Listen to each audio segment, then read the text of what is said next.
Pemirsa, penampahan Galungan merupakan rangkaian hari suci Galungan yang identik dengan pemotongan babi. Pada penampahan Galungan, banyak masyarakat yang masih mempertahankan tradisi mepatung, memotong babi secara bersama-sama yang kemudian dibagi rata. Selain mendapat harga yang lebih murah, mepatung menjadi salah satu upaya mempertahankan tradisi serta mempererat kebersamaan antar warga.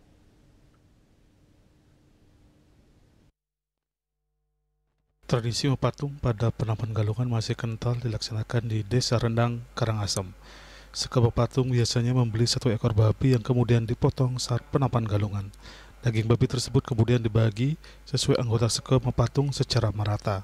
Salah satu warga Wayan Kertiasa mengaku setiap 6 bulan sekali ia bersama warga sekitarnya melaksanakan tradisi mepatung.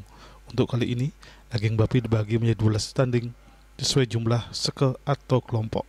Selain mendapatkan harga daging babi yang relatif murah dan kuantitas lebih banyak jika dibandingkan membeli daging di pasar, tradisi mepatung dikatakan dapat menumbuhkan sikap gotong royong serta mempererat kebersamaan antar sesama. Mengingat semua kegiatan mulai dari menyembelih babi sampai kegiatan membagi daging secara rata dilakukan secara bersama-sama.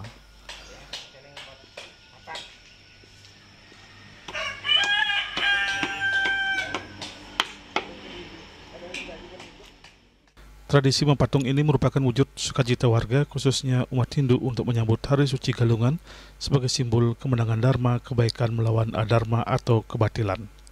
Sukma Bali TV.